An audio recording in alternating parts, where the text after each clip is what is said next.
오늘 교환에 의하면 12절에서 17절까지가 세상을 사랑하지 않는다. 이 성도의 생활에 대해서 3절부터 말씀했는데요. 우리 성도는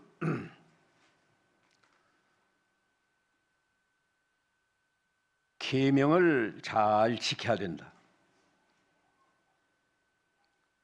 그리고 형제를 사랑해야 된다.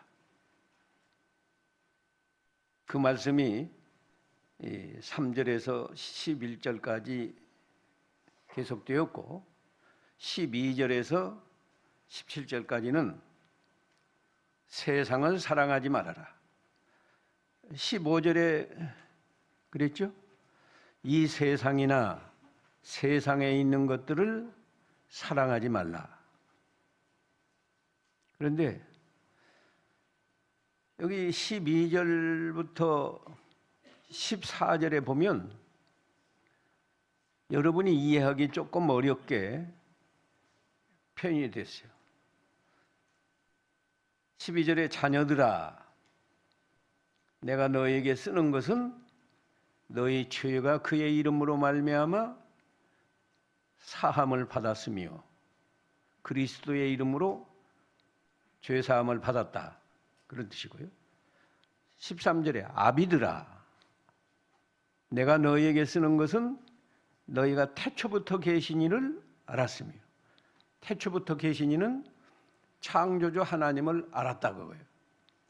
그 세 번째로 청년들아, 내가 너희에게 쓰는 것은 너희가 악한 자를 이겼음이라. 세 종류의 사람이 나왔어요. 자녀들, 아비들, 청년들. 그런데 그것이 또 한 번 기록이 됐습니다. 14절에 아까는 자녀들인데 이번에는 아이들이라고 표현한 것만 달라요.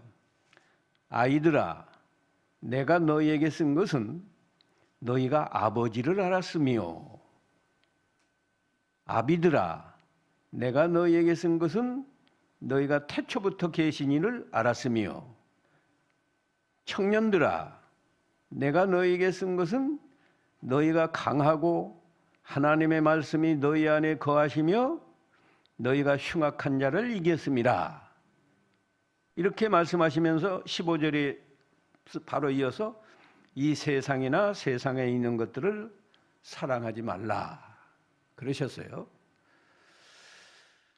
여기 자녀들아, 아비들아, 청년들아, 이건 우리 나이, 연령을 기준으로 해서 아이들, 아비들, 청년들로 구분해 놓은 게 아니에요. 그렇게 생각하면 이 본문 해석이 아주 잘못됩니다. 만일에 연령순으로 생각을 하고 요한이 기록했다고 하면 자녀들아, 그 다음에는 청년들아, 그리고 마지막에 아비들아, 그렇게 기록해야 될 거 아니에요? 근데 두 번이나 자녀들아 또는 아이들아 하고 그 다음에는 아비들아, 그 다음에 청년들아 이렇게 표현했는데, 이건 우리의 신앙 상태를 비유하는데 아이들로 비유하고 아비들로 비유하고 청년들로 비유한 거예요. 그러니까 우리 신앙생활이 어떤 사람은 아이들과 같은 믿음 가지고 있고 어떤 사람은 아비들, 노인들과 같은 믿음을 가지고 있고 어떤 사람은 청년들과 같은 믿음을 가지고 있다 그거예요. 근데요, 여기 보면 아이들과 같은 믿음은 뭔가 하면 자라나는 믿음이요. 어린아이는 실제로 잘 자라나지 않습니까? 뭐 1년만 있으면 몰라보게 자라나고 또 1년 있으면 이렇게 많이 자라나고, 잘 자라나는 게 아이들, 자녀들의 특징이에요. 그래서요, 이 자녀들이 첫 번째는 자녀들아 12절에 내가 너에게 쓴 것은 너희 죄가 그의 이름으로 말미암아 사함을 받았다. 그리스도의 이름으로 말미암아, 그리스도를 믿음으로 말미암아 사함을 받았다. 근데 두 번째 쓸 때는요, 두 번째 14절에 아이들아 내가 너에게 쓴 것은 너희가 아버지를 알았으며, 첫 번째는 죄 사함 받았는데 거기서 믿음이 자라나서 이제 하나님 아버지를 아는 데까지 믿음이 자라났다 이거예요. 근데요, 아비들 믿음은 어떤 건가 하면, 아비는 이제 노인을 상징하는 건데, 노인은 이 겉으로 볼 때 자라나지 않아요. 노인이 늙으면 오히려 이렇게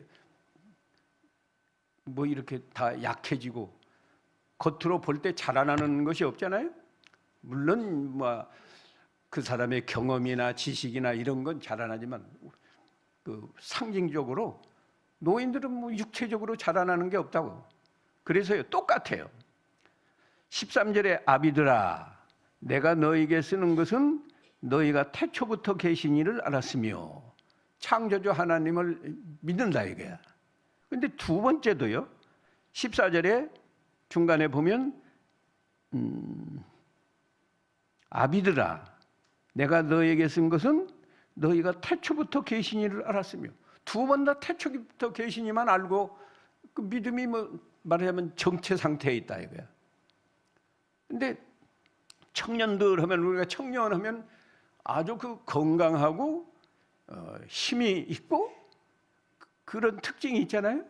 그래서 여기 신앙 상태도요, 청년과 같은 믿음은 어떤 믿음인가 하면 13절 마지막에 보면은 청년들아 내가 너에게 쓰는 것은 너희가 악한 자를 이겼다. 사탄 마귀를 이겼다. 이게 강하죠? 근데 두 번째 쓴 청년은 또 뭐라고 했어요? 청년들아 14절에 있어요. 청년들아 내가 너에게 쓴 것은 너희가 강하고 또 하나님의 말씀이 너희 안에 거하시며 또 너희가 아주 흉악한 자를 이겼으며. 그러니까 아이들아 아비들아 청년들아 이렇게 표현한 것은 연형순으로 이렇게 말한 게 아니에요. 우리의 신앙 상태가 어린아이처럼 잘 자라나는 신앙도 있고 또 아비들처럼 믿긴 믿는데, 그죠? 창조주 하나님 믿어요. 근데 자라나지 않고 항상 그런 상태에 있는 사람. 또 어떤 사람은 아주 믿음을 잘 지켜서요, 자라났으니까 잘 지키지 않겠어요? 강하고 하나님의 말씀이 그 사람 안에 거하고 어떤 흉악한 자도 흉악한 마귀도 이기는 이런 성도가 있다. 우리가 각자 자기 신앙 상태를 살펴보면 나는 세 종류 중에 어느 것인가? 나는 아비들 같이 자라나지 않고 항상 그대로입니다. 나는 아비들 같은 믿음입니다. 그러면 안 되겠죠? 아무리 청년이라도 젊은 사람이라도 믿음이 안 자라나고 항상 그대로 있으면 그건 아비들의 믿음이에요. 그래도 나는 작년보다 금년에 믿음이 자라났습니다. 내가 처음 믿을 때보다 지금 믿음이 많이 자라나는 중에 있습니다. 그러면 아무리 연세가 많은 노인일지라도 어린아이와 같은 믿음이에요. 자라나니까. 그리고 1년 믿었든지 5년을 믿었든지 아주 믿음이 강하고 하나님 말씀이 자기 안에 있어서 하나님 말씀을 잘 순종하면서 아주 강한 자, 흉악한 마귀가 역사를 해도 넉넉히 이기는 그런 신앙을 가진 사람은 청년의 신앙이다 이거예요. 그래서 이 말씀을 통해서 우리에게 요구하는 건 우리가 청년과 같은 믿음을 가져라, 그런 뜻이에요. 청년과 같은 믿음을 가져야 세상을 사랑하지 않을 수 있다. 논리적으로 통하죠? 이 15절에 이 세상이나 세상에 있는 것들을 사랑하지 말라. 그러면서 누구든지 세상을 사랑하면 누구의 사랑이 그 사람 안에 없어요? 아버지의 사랑, 하나님 아버지의 사랑이 그 사람 안에 없다 이거예요. 하나님이 우리를 사랑해서 우리를 구원해 주셨잖아요. 하나님이 우리를 얼마나 사랑해서 우리 죄를 다 용서해 주시고 영생을 주시고 하나님이 우리 안에 계시고 예수님이 우리 안에 계시고 하나님의 빛으로 우리 마음을 환하게 밝혀주시고 이런 은혜를 한량없이 베풀어 줬는데 그 사랑 안에 있으면 세상을 사랑하지 않겠는데 하나님의 사랑이 없다 이거예요. 없으니까 세상을 사랑한다. 그 말은 내 마음이 하나님의 사랑에서 떠나서 세상을 사랑하는 걸 보니까 내 마음에 하나님의 사랑이 역사하지 않는다. 그런 뜻이에요. 하나님의 사랑이 없는 게 아니고 사실은 우리에게 있는데 내 마음이 하나님의 사랑을 떠나서 뭘 사랑한다고요? 세상을 사랑하니까 하나님의 사랑이 내 속에서 역사를 않는다. 그런 뜻이고 또 이렇게도 해석을 할 수 있어요. 내가 세상을 사랑하는 걸 보니까 내가 아버지를 사랑하는 하나님 아버지를 사랑하는 그 사랑이 내 안에 없다. 그것도 맞는 말 아니에요? 내가 하나님 아버지를 사랑하면 세상을 사랑할 수 없어요. 하나님을 사랑하면 하나님의 계명을 지키고 내가 어떻게 하면 하나님을 기쁘시게 할까? 거기에 마음을 쓰는데 지금 세상을 사랑하고 있으니까 세상 사랑하는 걸 보니까 내가 하나님 아버지를 사랑하는 사랑이 없다. 그 두 가지로 해석을 해도 양쪽이 다 모순이 없어요. 하여튼 그러니까 우리가 세상을 사랑하면 된다? 안 된다? 안 된다 그거예요. 근데 우리가 지금까지 세상 안 사랑했나요? 세상 많이 사랑했어요. 디모데 후서 3장에 그랬죠. 말세가 되면 자기를 사랑하고 그 다음에 뭘 사랑해요? 돈을 사랑하고 그 다음에 쾌락 사랑하는 것을 하나님 사랑하는 것보다 더한다. 우리가 돈 사랑하죠? 돈 사랑해요. 돈이 필요합니다. 돈이 필요하고 돈을 버는 거 그건 죄 아니에요. 그러나 내가 돈을 하나님보다 더 사랑하면 그건 안 돼요. 그건 안 되는 거예요. 이 물질 사랑하지 말라고 이스라엘 백성을 애굽에서 구원해서 가나안 땅에서 40년을 방황할 때 그 먹을 거 없어요. 그거는 그 광야, 성경에는 광야로 표현해줬지만 정확하게 표현하면 사실은 사막. 농사 지을 수 없는 거예요. 먹을 거 없어요. 그런데도 하나님이 사랑해서 하나님의 능력으로 하늘에서 뭘 내려주셨어요? 만나를 내려주셨어요. 만나를 내려주시는데 하나님이 그렇게까지 능력이 무한하시고 우리를 사랑하시면 한꺼번에 그냥 몽땅 내려줘서 하루 가서 막 열을 치고 한 달치 딱 갖다가 저장해 놓고 그 이튿날은 그거 거두러 가는 시간에 놀고 뭐 컴퓨터 게임하고 TV나 보고 하나님이 그렇게 하시지 않았어요. 매일 그날 먹을 것만 내려줬어요. 그게 돈 사랑하지 말라 그거예요. 돈 사랑하지 말아라. 하나님 말씀을 순종하면 날마다 너 먹을 거 하나님이 책임져 준다 그런 뜻이. 그런데 어떤 욕심쟁이는 가서 이틀치를 가져왔더니 그 이튿날 나가지 말고 어저께 거둔 거 남은 거 먹으려고 했더니 뭐가 나왔어요? 벌레가 나왔어요. 그런데 우리는 어떻습니까? 지금 네. 내일 먹을 거 있고 1년 먹을 거 있어도 돈에 혈안이 되어 있다고 하면 한번 돈 버는 건 죄가 아니라니까요. 그런데 돈을 하나님보다 더 사랑하면 그건 안 되는 거예요.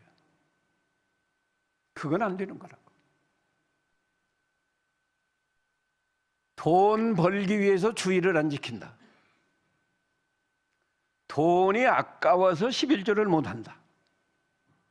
돈이 아까워서 한 형제가 지금 굶고 있는데도 말로만 사랑합니다. 그렇게 춥게 입지 말고 패딩이라도 하나 사서 입으세요. 왜 그렇게 춥게 감기 들리게 생겼는데 그렇게 하세요? 그건 돈을 사랑하는 사람이. 그건 안 되는 거예요. 돈 사랑하죠? 이거 우리가 세상 사랑하는 거예요. 쾌락 사랑하죠? 쾌락. 뭐 돈 가지고 여행 다니는 거 그거 뭐 자기 돈 가지고 여행 다니는 거 죄라고 할 수 없는데 그거 죄는 아니에요. 그런데 그 여행 다니는 것을 하나님보다 더 사랑해서 주의를 범해 가면서 여행을 한다. 그건 분명히 세상 사랑하는 거예요. 그건 세상 사랑하는 겁니다.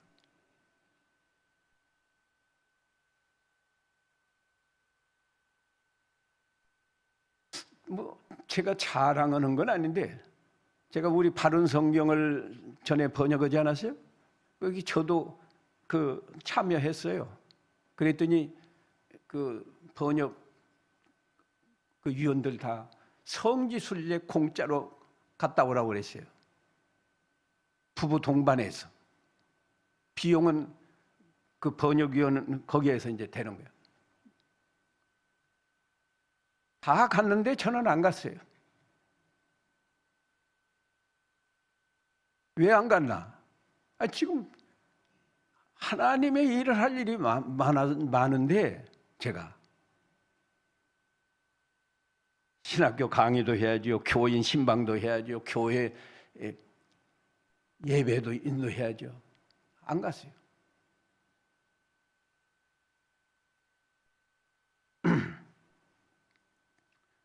환갑된지 뭐 70세 됐을 때인지 내가 모르겠는데 우리 자녀들이 그 당시에 우리 자녀들이 아마 환갑 때 그랬나 뭐 70세 때 그랬나 모르겠는데 600만 원을 모아가지고 여행 갔다 오세요. 안 갔어요. 그거 하나님 앞에 내가 연보했어요.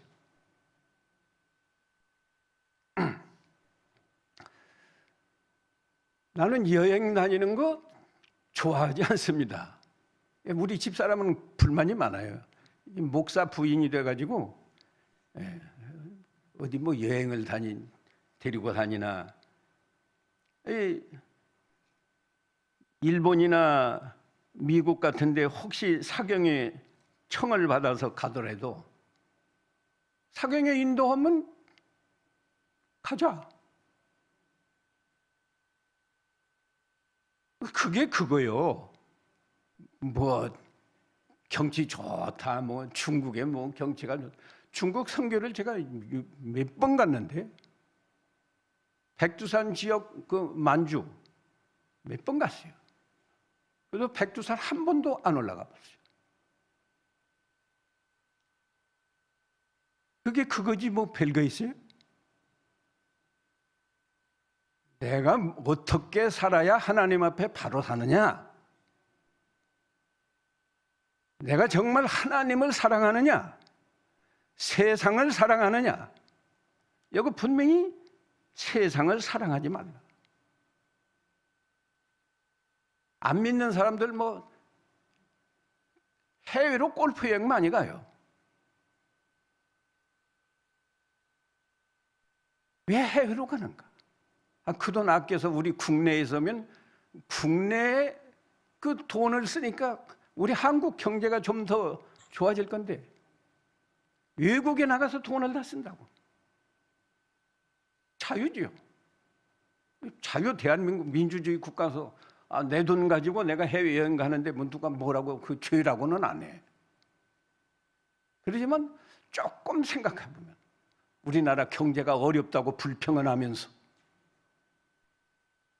더군다나 우리 예수 믿는 사람이 여행 때문에 내가 주의를 못 지킨다? 세상 사랑하는 게 분명하잖아요. 우리가 성경을 글자로만 배우면 안 돼요. 글자로만 배우면 안 된다고. 세상을 사랑하지 말아라. 누구든지 세상을 사랑하면 아버지의 사랑이 그 안에 있지 아니하다. 그 안에 있지 아니하다. 16절. 이는 세상에 있는 모든 것이 육신의 정욕과 안목의 정욕과 이생의 자랑이니. 그랬어요. 이게 무슨 말이에요? 세상에 있는 것 모든 것을 욕심내는 거, 세상을 사랑하는 거, 그 욕심 때문이다 그런 뜻이에요. 세상에 있는 것, 어떤 사람은 여행 다니는 것이 좋고, 어떤 사람은 또 쇼핑하는 것이 좋고, 또 어떤 사람은 골프 치는 것이 좋고, 뭐 여러 가지. 어떤 사람은 뭐 좋은 자동차를 타고 다니는 것이 좋아서 뭐 몇 억짜리 차를 사서 다니고, 그거 다 무엇 때문에 그 세상을 그렇게 사랑하는가? 세상에 있는 모든 거, 사랑하는 거, 그것은 결국 육신의 정욕과 안목의 정욕과 이생의 자랑 때문이다. 그런 뜻이에요. 육신의 정욕은요, 이 물질 사랑하는 욕심. 안목의 정욕은 우리말로 색욕이라고 하죠. 색욕. 그 성적인 욕심. 아름다운 색을 탐한다 해서 옛날에는 색욕이라고 표현을 했어요. 요새는 성적인 그 욕구죠. 오늘날 세상이 얼마나 이 성적으로 타락을 했습니까?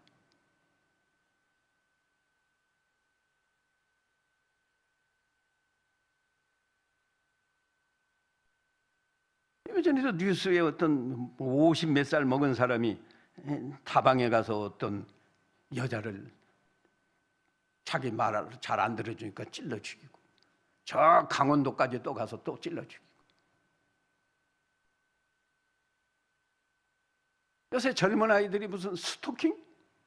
자꾸 본인이 싫다는데 뭐 만납시다, 뭐 사랑합니다, 자꾸 그러니까 안 들어주니까 또 죽이고. 그러다가 감옥 가고. 이건 안목의 정욕이에요. 이생의 자랑, 이생의 자랑은 권세나 명예를 탐하는 욕심이에요. 이게 세상에 있는 모든 것을 사랑하는 것은 무엇 때문이다? 욕심 때문이다.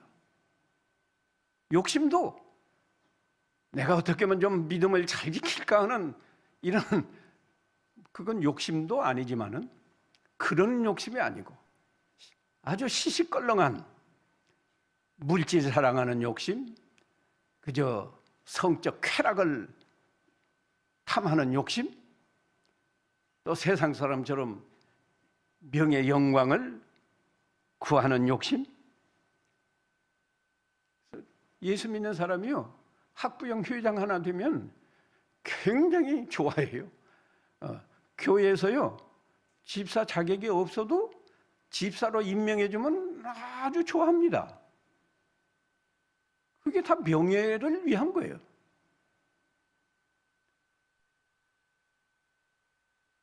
우리 예수님은 겸손을 하고 늘 했거든요.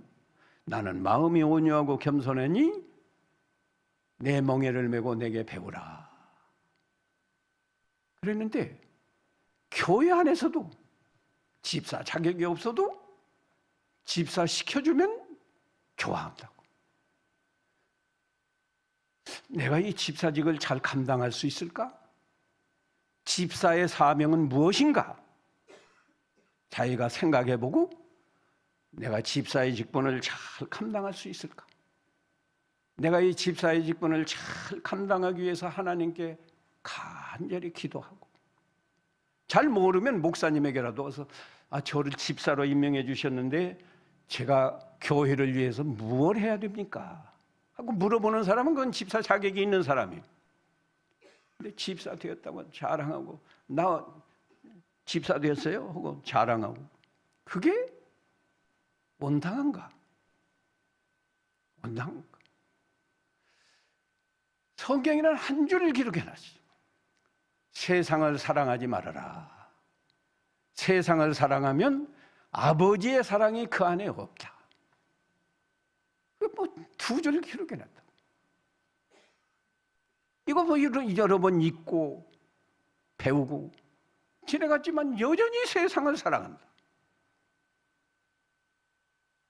그러면 믿음이 자라나요? 안 자라나요.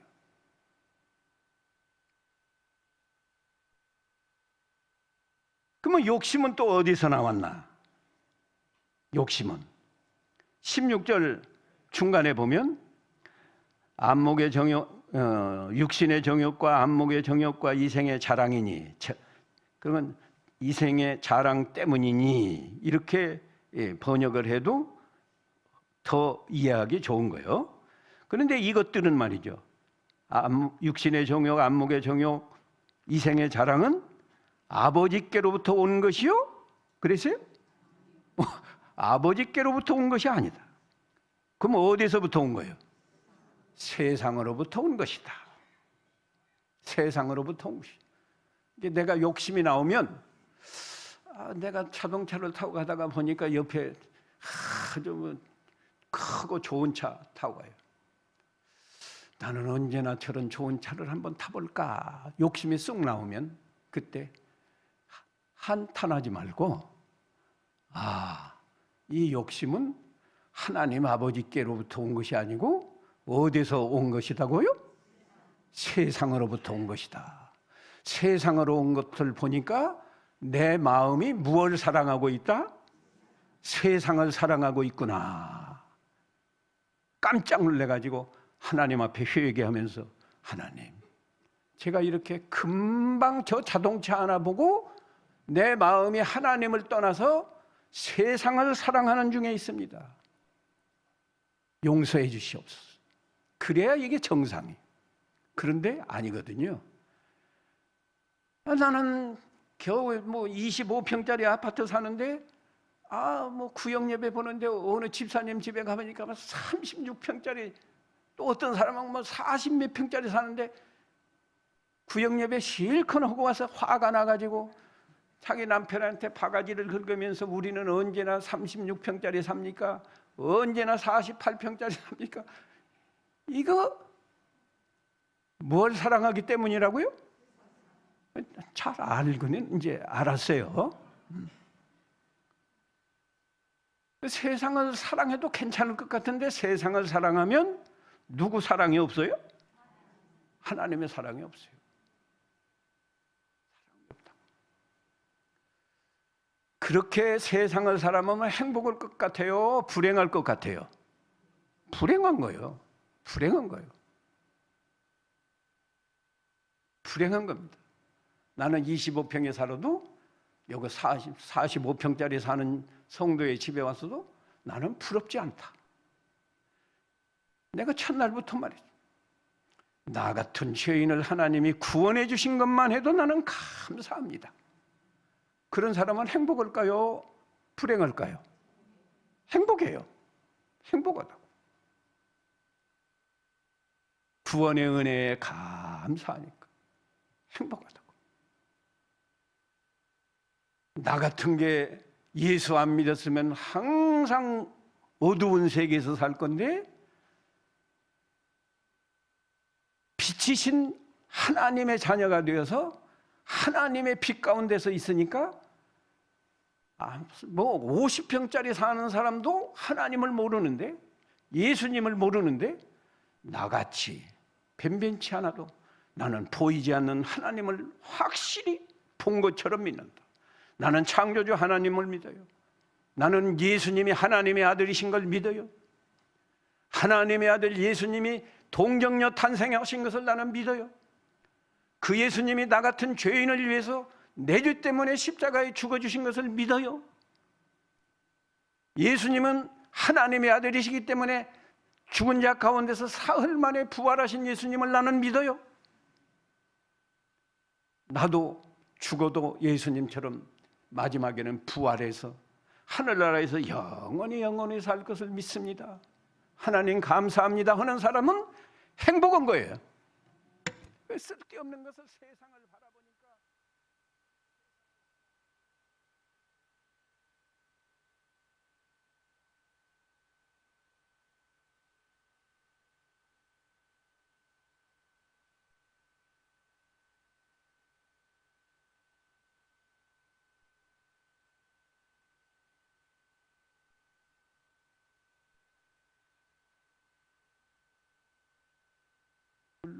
눌렀나?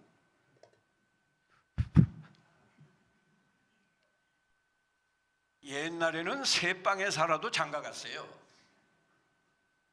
장가갔습니다. 새방에 살아도. 그래도 아들 뭐 둘, 셋, 넷, 그때는 산하 제한이 없으니까 막 낳고 살았어요. 지금 살기가 얼마나 좋아요. 얼마나 좋냐고. 그런데도 직걱정하면서 장가 안 가지요, 시집 안 가지요. 또 무엇 걱정하면서 또 여자들은 내가 뭐 아이 낳는 기계인가? 어머니가 얼마나 좋은 쥐인데 엄마가 되는 거 말이죠. 아빠가 되는 거 이거 하나님의 큰 축복이에요. 축복이라. 근데 이게 우리나라만 그런 게 아니에요. 세상이 지금 타락해가지고 일본도 마찬가지예요. 젊은이들이 시집장가 잘 안 가고 그래도 정신 차려가지고 세계에서 제일 아이 안 낳는 나라가 한국이에요. 뉴스를 봐서 아시겠죠? 그게 뭐 우리 한국의 젊은이들이 똑똑한 거 아니에요. 그건 잘못된 거예요, 사상이. 한 30년, 50년만 지나면요, 우리나라는 다른 나라 사람들이 와서 대부분 살고 우리 한국 사람은 숫자가 적을 거예요. 이 다음에 몇 년 더 가면 대통령도 뭐 국무총리도 외국 사람이 나올 거예요. 그래도 뭐 아랑곳 없어. 우리가 정신을 바로 차려야 돼요. 우리 예수 믿는 사람들은 말이죠, 신앙적인 정신을 바로 차려서 오늘 이렇게 비가 열변을 토하는데 그래도 내일 또 돌아가면 돈 사랑하고 쾌락 사랑하고 명예 영광 사랑하고 그러면 사경이라 할 필요가 없는 거예요. 잘 보아가지고 변화가 없으면 내년에는 내가 건강해도 초청하지 마세요. 사경이를 해서 무언가 좀 그래도 열매가 있고 교회에 유익을 해야지. 뭐 마찬가지인데 뭐.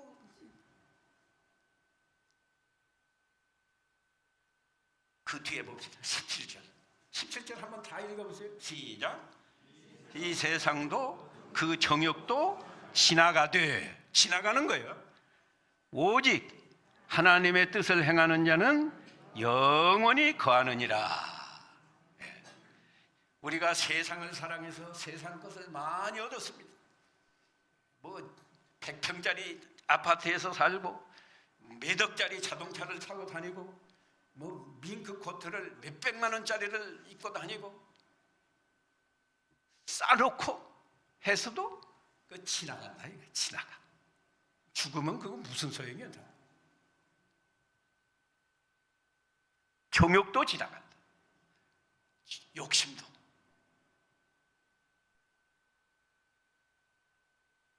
이 정욕은 새 사람에게서 나올까요? 옛 사람에게서 나올까요? 여러분 침장은 가잖아요. 옛 사람에게서 나오는 거예요. 옛 사람은 죽었어요. 이미 죽었어.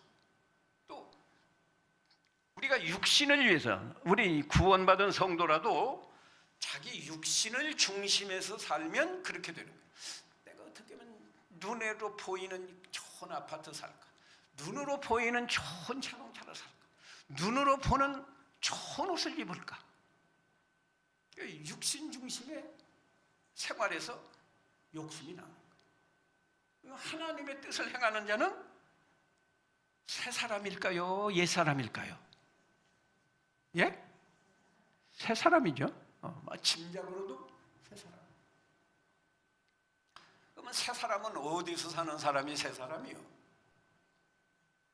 어디서 사는 사람이? 답을 제가 말씀드려요. 고린도후서 5장 17절을 열어보세요. 고린도후서 5장 17절 읽으세요. 시작.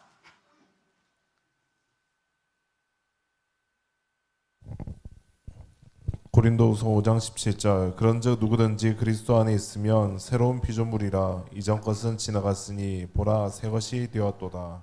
좀 더 한 번 다시 조금 천천히 읽으면서 모든 사람이 듣도록 한 번 다시 읽어봐요. 그리고 잘 들어보세요. 17절 그런즉 누구든지 그리스도 안에 있으면 새로운 피조물이라 이전 것은 지나갔으니 보라 새 것이 되었도다. 그러니까 그리스도 안에 있는 사람이 새 사람이에요. 그리스도 안에 있는 사람. 그리스도는 어두움이에요? 빛이에요? 빛이죠. 예, 그리스도 안에 있는 사람은 빛 안에 있는 사람이죠. 빛 안에 있는 사람. 그리스도의 빛 안에 있으면 누가 보여요? 그리스도가 보여요? 세상에 보여요? 그리스도가 보이죠? 그러면 무슨 마음을 먹어요? 나 세상을 사랑해야 되겠다 하겠어요? 내가 그리스도처럼 선한 생활, 선한 말, 선한 행동을 해야 되겠다. 내가 어떻게 하면 우리 주님을 기쁘시게 할까? 하나님을 기쁘시게 할까? 이런 생각을 하지. 그리스도 안에서, 그리스도의 빛 가운데서, 하나님의 빛 가운데서 내가 어떻게 하면 큰 아파트에서 살까? 어떻게 하면 좋은 자동차 살까? 어떻게 하면 좋은 비싼 옷을 사서 입을까? 어떻게 하면 금방 다이아 반지를 끼고 다닐까? 그런 생각 안 해요.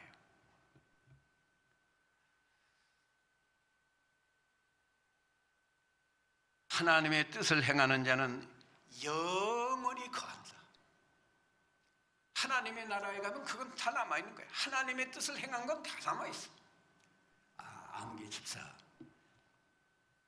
다른 사람 다 놀러 가는데 당신은 그 돈을 아껴서 당신 네 교회 아무개 성도, 아주 어렵게 사는 성도 도와줬지. 내가 그걸 인정하고 너에게 상을 준다.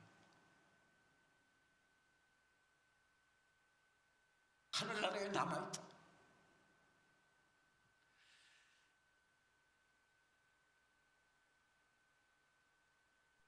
계명을 지키는 자, 성도의 신앙생활, 성도는 사랑하지만, 형제는 사랑하지만 세상은 사랑하지 않는다.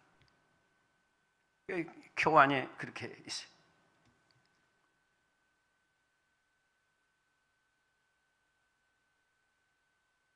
(29절까지) 해야 되는데, 자, 18절부터 29절까지는 교환에 뭐라고 했습니까? 적그리스도를 주의하라. 세상보다 더 세상에 속한 것이지만 아주 우리에게 손해주는 건 적그리스도예요. 사도 요한 당시에는 이 적그리스도가 그 율법주의, 할례를 받아야 구원을 얻는다 하는 그 이단 사상, 또 영지주의, 예수님이 육체를 입고 오신 게 아니야. 육체처럼 보였지 예수님의 육체는 진짜 우리와 같은 육체가 아니야. 그런 말하자면 논리로 성도를 미혹시켰어요. 그게 뭐 신학적으로는 가현설이다 그러는 거예요. 가짜 육체로 나타났다. 그래서 가현설이라고 그래요. 근데 이 말세가 되면 적그리스도가 많이 나온다고 예수님도 마태 24장에서 말씀했고요. 요한계시록 13장에 보면 이 바다에서 나온 짐승, 머리가 7이고 10뿔이 달린 짐승, 그건 나와서 하나님을 직접 대적하고 성도를 핍박하고 싸워서 이긴다고 그랬어요. 그 짐승이, 그 짐승은 세상 나라를 상징한 거거든요. 세상 나라를 지배하는 왕.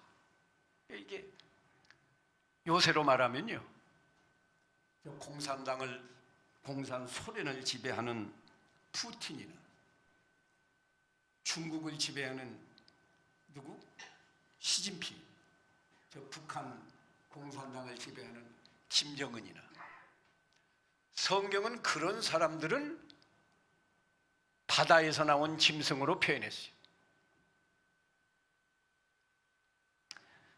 구약시대로 말하면 유대 나라를 침공해서 멸망시킨 바벨론 나라, 그 다음에 헬라 제국, 그 다음에 페르시아 제국, 그 다음에 로마 제국, 이것들 다 짐승으로 표현해놨어요. 근데 땅에서 나온 짐승도 있거든요. 땅에서 나온 짐승, 그것들도 거짓 선지자라고 요한계시록 13장에 나와 있는데, 이건 기독교 안에서 또 이렇게 거짓 선지자가 나와요. 그래서 우리가 정말로 세상을 사랑하지 않고 신앙생활 잘 하려면 적그리스도를 주의하라, 그건데요, 제가 읽고 지나가겠습니다. 18절, 아이들이 믿음이 참 잘 자라나는 대신에 아직 청년의 믿음까지는 도달 안 했기 때문에 잘못하면 적그리스도에게 미혹되기가 쉽거든요. 그래서 아이들아, 지금은 마지막 때라, 적그리스도가 오리라 하는 말을 너희가 들은 것과 같이 지금도 많은 적그리스도가 일어났으니 그러므로 우리가 마지막 때인 줄 아노라. 우리 한국에도요, 과거에 이 박태선이나 문선명이나 이런 사람들이 다 그리스도를 반대하고 자기가 그리스도, 지금도 있죠. 내가 예수라고 하는 사람 누구예요? 그 무슨 지금 저기 있잖아요, 나이 많이 먹은 사람, 아까 뭐라고 하죠? 신천지 교주. 그 미혹되지 말라는 말이에요. 그들이 우리에게서 나갔으나 우리에게 속하지 아니하였나니, 이 적그리스도는요 아주 불신 세계에서 나오는 게 아닙니다. 이 기독교 안에서요, 아직 중생하지 못하고 거듭나지 못한 상태에서 신앙생활을 한참 하다가 성경도 많이 알아요. 많이 아는데 거듭나지 않았으니까, 하나님께 새 생명을 받지 못했으니까 이제 거기서 잘못된 사상의 미혹을 받아서 그게 자기가 내가 하나님이다, 내가 그리스도다, 이런 적그리스도가 나온다. 그렇기 때문에 이 적그리스도는요, 적극적으로 그리스도를 반대하는 거예요. 몰라서 반대하는 거 아니에요. 상당히 이 지식을 가지고 있으면서 그리스도를 반대하는 거예요. 그럴듯하게. 아까 가연설 주장하냐, 예수님은 하나님의 아들인데 우리와 같은 육체를 가지고 이 세상에 오시면 안 돼. 육체는 더러운 거잖아. 예수님은 육체 아니고 육체처럼 보이는 현상뿐이었지 육체가 아니에요. 뭐 어떻게 생각하면 그럴 법인데, 그렇게 그런 예수를 믿으면 구원 못 받아요. 왜 못 받나? 그런 예수라면 십자가에서 죽을 수가 없어요. 우리와 같은 육체가 아니니까, 육체처럼 보이는 어떤 환상으로 왔으니까 십자가에서 죽는 것이 불가능해요. 십자가에서 죽지 않으면 우리 대속을 못 얻는 거예요. 구속을 못 얻는 거라고. 그렇게 죽지 않으면 부활도 못 해요. 그러니까 성경의 진리가 다 무너지는 거라고. 여러분이요, 교회에서 이 바른 성경을 배웠으면 그걸 잘 붙들고 그걸 믿고 살아야 돼요. 이 시간이 가서 19절, 그들이 우리에게서 나갔으나 우리에게 속하지 아니하였나니 만일 우리에게 속하였더라면 우리와 함께 거하였으려니와 그들이 나간 것은 우리에게 속하지 아니함을 나타내려 함이라. 우리에게 속하지 않았으면 언젠가는 나가요. 언젠가는 나갑니다. 만일 우리가 진리를 잘 가르친다고 하면 홍 목사님이 여기에 싫다고 나가면 그건 진리를 반대하는 거 아니에요. 그건 아닌 거예요. 20절 조금만 더 해요. 시간이 갔는데요. 너희는 거룩하신 자에게서 기름 부음을 받고 모든 것을 아느니라. 그랬죠? 이것도 조금 어려운 건데요. 여기 기름 부음은 성령을 상징해요. 예수님에게 성령을 기름 붓듯 했다 하는 성경이 사도행전에 기록되어 있어요. 기름 부음은, 여러분이 여기 성경을 읽을 때 기름 부음은 성령을 상징한다. 예수 거듭난 사람은 성령을 받아서 성령이 우리 안에 계시기 때문에 성령의 감동으로 우리가 예수님을 믿었고요, 예수님에 대한 모든 것을 안다는 거예요. 뭐 성경 모든 걸 다 알고 그런 의미가 아니고, 거룩하신 자에게서 기름을 받고 모든 것을 아느니라. 누구에 대한 모든 것을 안다고요? 예수 그리스도에 대한 모든 것. 다시 말하면 예수님은 하나님의 아들이시야. 예수님은 동정녀 탄생을 하셨어. 예수님은 우리 죄 때문에 우리 죄를 대신 지시고 십자가에서 죽으셨어. 예수님은 죽은 자 가운데서 사흘 만에 부활하셨어. 그 예수님은 하늘나라로 승천해서 지금 하나님 보좌 우편에 계셔.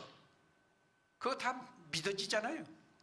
그 예수님은 마지막에 재림하셔서 이 죄악 세상을 심판하시고, 그때 구원받은 성도는 예수님처럼 부활을 해서 천년왕국에 들어가고 하늘나라에서 세세토록 산다. 우리가 그걸 다 깨달아서 알고 믿는다 그거예요. 거기까지.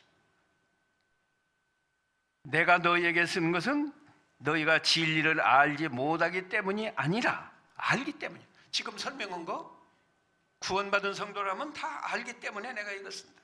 근데 여기에 반대되는 건 다 거짓인데, 거짓은 어디서 나지 않았어요? 진리에서 나지 않기 때문이다. 나머지는 내일 새벽에 합시다. 할 수 없이 시간이 4분 지냈으니까요. 기도합시다. 하나님 아버지, 예수를 믿어서 하나님의 자녀가 된 자는 하나님을 사랑함으로 하나님의 계명을 잘 지키고 하나님께 구원받아서 하나님의 자녀가 된 형제를 마땅히 사랑해야 되고, 그러나 세상을 사랑하지 않는다고 말씀하셨사오니 우리가 세상을 사랑하지 않는 성도로 살아가게 하옵소서. 만일 우리가 세상을 사랑하면 우리 안에 하나님 아버지의 사랑이 없다고 말씀하셨사오니 우리가 세상 사랑하지 말고 하나님만 사랑하고 성도만 사랑하게 해 주시옵소서. 예수님의 이름으로 기도하옵나이다. 아멘.